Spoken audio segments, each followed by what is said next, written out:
don't feel like you're pigeonholed anywhere.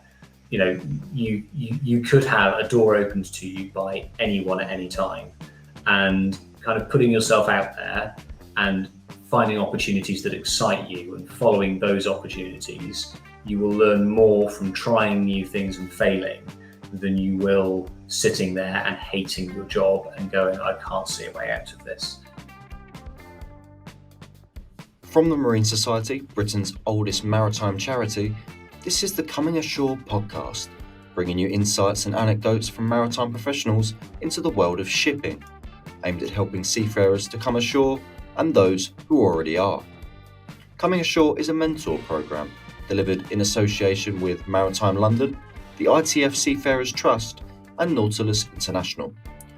For more information, email comingashore@ms-sc.org or visit marine-society.org/coming-ashore. And now, let's get straight into today's podcast.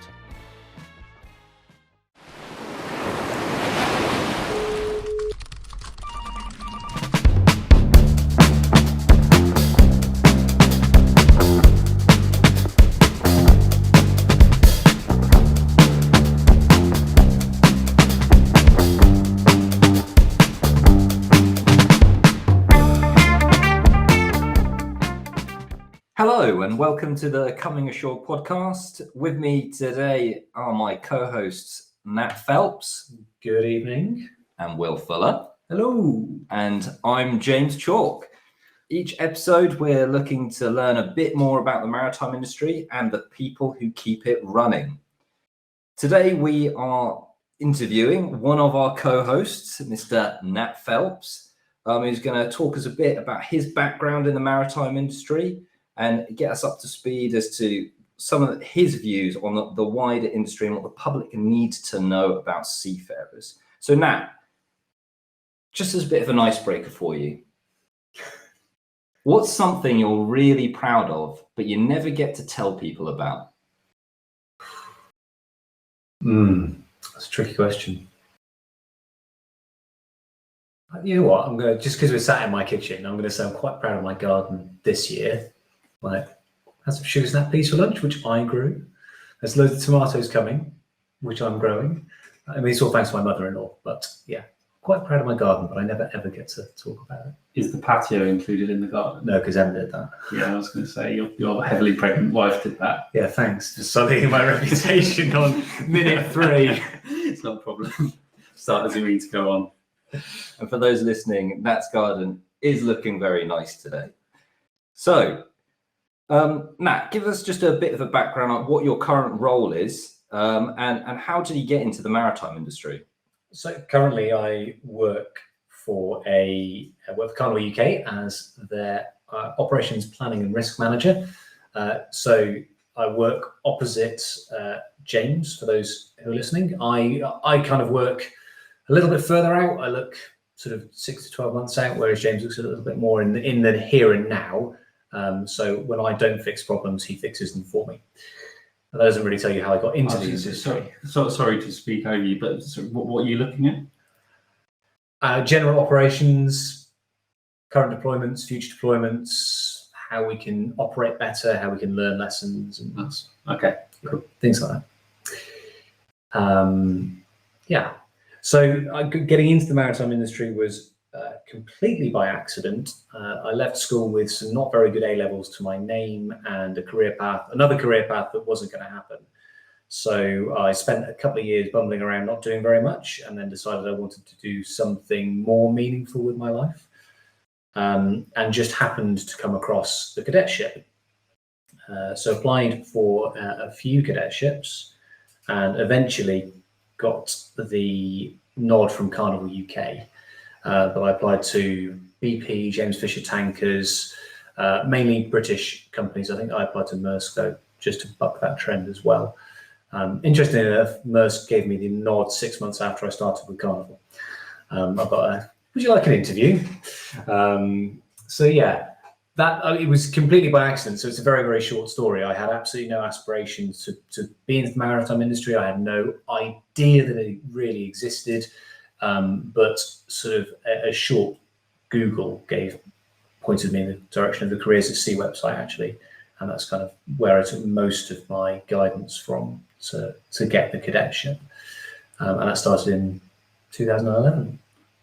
So what inspired you to go onto Google and find the Careers at Sea website, and what did you type in to find Careers at Sea? If you had no idea you were going to go into maritime, how did you stumble across it? You know what? I honestly couldn't tell you. That's fine. Yeah, I honestly couldn't tell you. It may have been something with the words merchant navy in, but I had no idea how the industry was structured, so it wouldn't have got me very far, I don't think. But were you just looking for any job, or did you, at this point when you were Googling, did you know you wanted to be in maritime at that point, or was it literally just that you were like looking around for, you go onto Google and type in jobs? No, I mean, I knew I wanted a career. Right. I knew that my A-levels probably weren't going to get me into a university for a degree. Not that I ever really wanted a degree.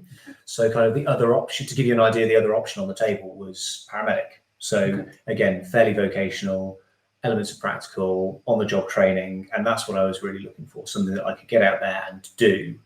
I was working in the hospitality industry at the time. It was good fun and hard work, but I couldn't really see a career in it. So yeah, that's what I was looking for. And obviously the deck officer, the navigation really, really appealed to me as well, through just, hobbying, lots of walking.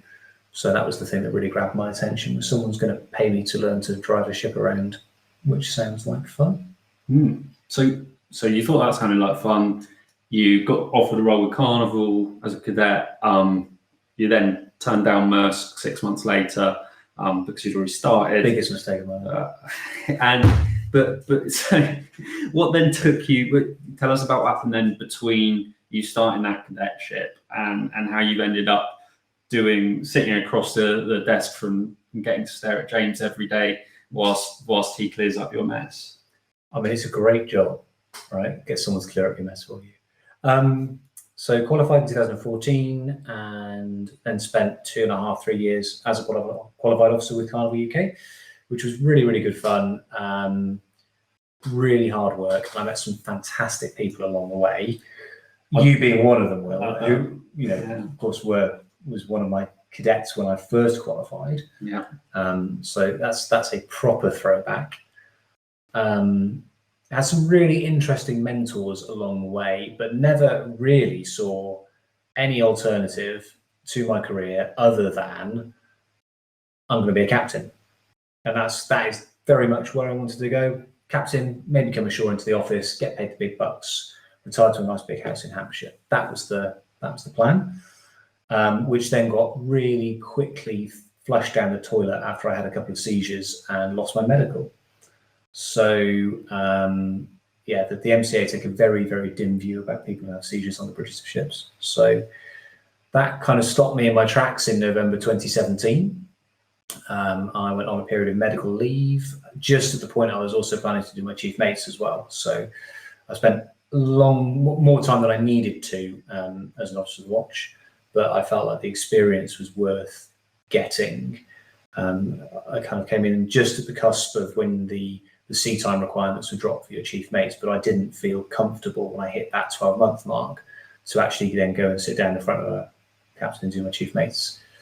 I wanted to be good at my job. I'm a very, very clear driver. I want to be good at being an officer of the watch. I want to be really, really skilled at it. So that all came to a grinding stop, and then I was very lucky to be given the opportunity to interview for a role at Carnival, kind of as my medical leave was coming to an end, shoreside, working in the technical team. A guy called Charles Golden offered me the opportunity originally to interview as a technical controller, which is basically arranging service visits to the ships. So making sure that people get to the ships on time to fix stuff. And it's a really good entry-level role, and I hated every minute of it. It was just soul-destroying. It wasn't me at all. It didn't give me any autonomy or direction or anything like that. But it did give me a foot in the door in the office. I was very lucky that about 10 months in, I was pushed by my then line manager towards my now line manager as this guy's doing something new, and it would be suited for a deck officer like you. I know you're not enjoying this job. Go and try it out. And that is how I kind of came into my role now. And that was a startup function within the business in operations, looking at bringing the big operational picture together across the entire business. So it needed someone who could really easily explain what is happening on board to people who have never been on board a ship. And that was me. And then, 12 months, no, not quite, 10 months later, you joined us, was that October time? Yeah, joined into, around October and joined the team. And off it went. That was it. Yeah. And then COVID. James? Yeah, it's listening to you now, it piece all that story together. It's such a roller coaster. What you were just what Will was questioning you on is like, how did you come across the maritime industry just from like something that you was completely unfamiliar with to then having this view, like this perfect crystal view of what you thought that career then meant for you, like to become a captain, to be then taken away through your health and put into another role shoreside. It's just, yes, it's fascinating to see how you went from no idea to exactly what you want to do, and then that changing again. Is there, I don't know if you don't mind saying, how did that all make you feel at the time? It's rubbish. Yeah. Like it's a lot to deal with. It's a lot to deal with, because not only do you have that career path taken away from you and blocked. So it's not something. For a long time, I was like, how do I get back into that? Can I go short sea? Can I work my way around it? There's just no. So not only is that career path taken away from you, but that structure is taken away from you as well. It was, it's very clear. You do this much time at sea, you go and do your chief mate, you do this much time at sea, you go and do your masters. And within Carnival UK at the time, there was a really clear structure of how that meant you progressed through the ranks, how your pay was going to look. And in 15, 20 years time, you'd be able to walk up the gangway with those 4 stripes on your shoulder, taking your first command. And it was coming into a corporate world, having that rug pulled under your feet, going into a corporate world which you're just not equipped for entirely, into a role which I really didn't enjoy, kind of put the blinkers down. So I've got no idea what I want to do with my life. Yeah. It took me back to that time when I was first Googling, I've got no idea what I want to do with my life. But now I'm 6 years on with a qualification that is totally meaningless unless I'm actually going to sit on the bridge of a ship with skills which they're eminently transferable, I think, as a deck officer, but they are also skills, they're not skills which are specialist enough, certainly at the officer to the watch level, that they really make you stand out from the crowd. It was rubbish. It was, And can I just follow up with that quickly? Is then, if there's someone listening to this who's going through exactly what you've just explained, what would you say to them?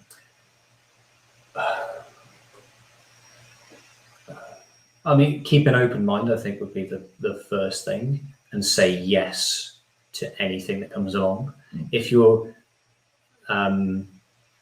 there's a book which I haven't read, but the title is say hell yes or no, right? If someone asks you something, you're like, and it's completely different, you're like, hell yes, go and do it. Don't feel like you're pigeonholed within the maritime sector. Don't feel like you're pigeonholed anywhere. You could have a door opened to you by anyone at any time, and kind of putting yourself out there and finding opportunities that excite you and following those opportunities, you will learn more from trying new things and failing than you will sitting there and hating your job and going, I can't see a way out of this. Don't feel like you're pigeonholed anywhere. You could have a door opened to you by anyone at any time, and kind of putting yourself out there and finding opportunities that excite you and following those opportunities, you will learn more from trying new things and failing than you will sitting there and hating your job and going, I can't see a way out of this. Incredible skill book that you will become such a unique person that you'll be able to sell yourself eventually. And be patient. It doesn't happen overnight. And unfortunately, these things do take a little bit of time, but they compound over time. And you'll find yourself in 5 years' time looking back going, oh, I didn't realize I'd be here, but I'm really glad I am.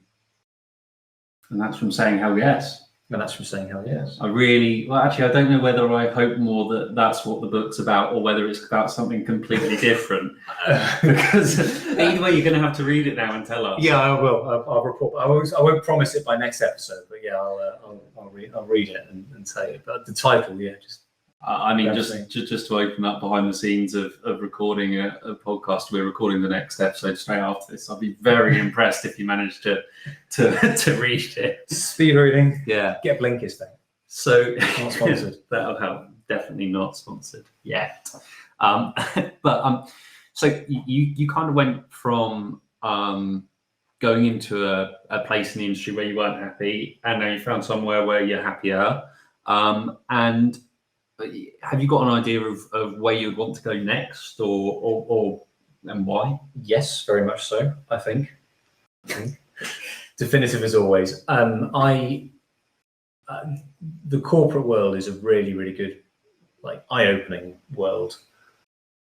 However, I now have a young family, and the maritime industry, I think, and the corporate industry moves quite slowly, changes quite slowly, and I get frustrated with that, and mainly around sort of the ability for me to spend the time I want to spend with my family. And that's not casting aspersions on flexible working or the support that I get from my boss, who is fantastic with that.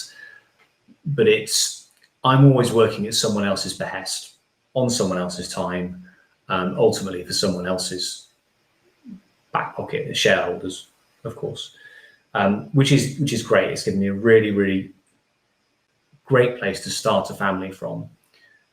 But for the future, I need something that actually I'm a little bit more in control of my time. So James and I work together on James's business called Lightship Learning.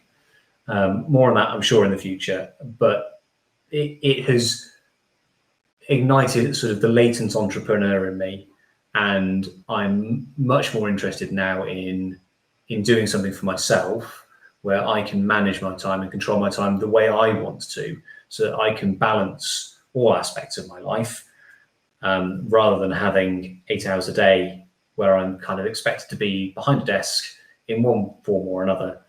And that is very much where I want to be going in the future. And whether that is within the maritime industry or outside of the maritime industry, I honestly don't know. I'll see where that takes me. But that's very much where I want to be heading.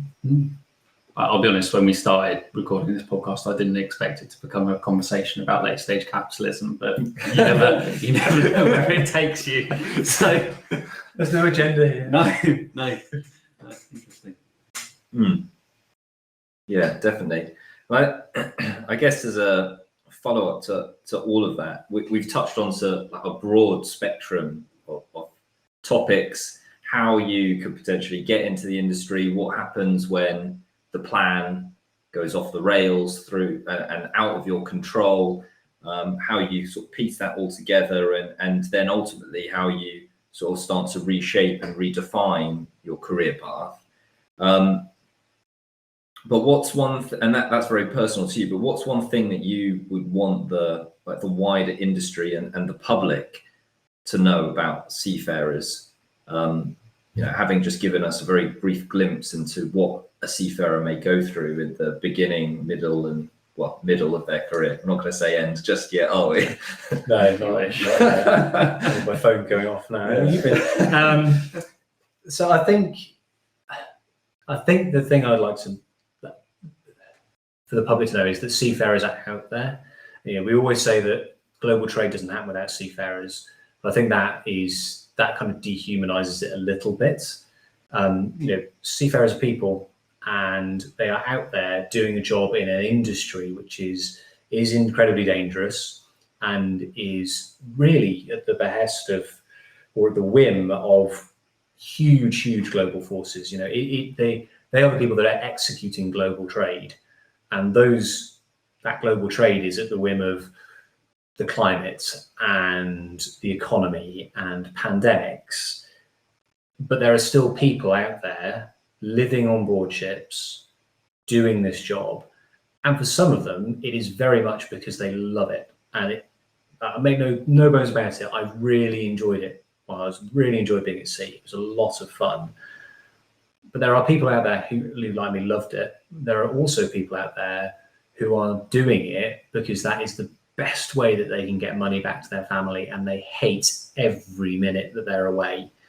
But it's the best chance that they can get money back. And they're doing contracts of 9 to 12 months. They're away from their family for a lot of time, but this is the best way that they can think to support it. So I think don't forget that there are still people out there, and the people are out there for a variety of reasons, and they are people at the end of the day. They're not just carrying your Christmas presents from A to B. They're also not getting Christmas with their families. Would be the thing I would try and hammer home. Yes, I think it's a blend of what how you've answered that, and what you were touching on before is that these there's a lot of people who are working out there at sea remotely without being able to go home to their families every night and spend time with them on the weekends, but are doing it for their families, and that's a massive part of that well-being component on board. But you're right, it's an industry that props up the global economy. And to those listening to this, I guarantee whatever device you're listening to it on, it's been on a ship, and it's not been on a plane. It hasn't been on a lorry to take it into the UK or wherever you may be around the world. It's been on a ship to get it from A to B, and that is the sort of connection that binds us all together. So it might have been on a plane if you took it on a plane. All right, well, but when it was shipped to you, it was on a ship. I think everyone's getting a real insight into our personalities here. Absolutely.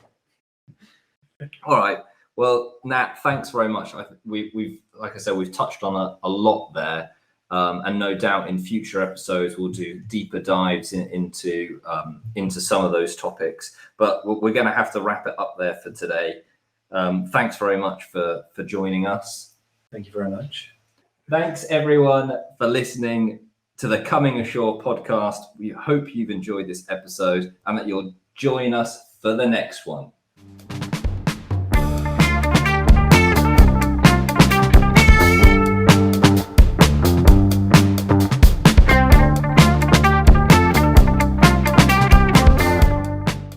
Thank you for listening. Do subscribe or follow us on YouTube and Spotify for more episodes of the Coming Ashore podcast.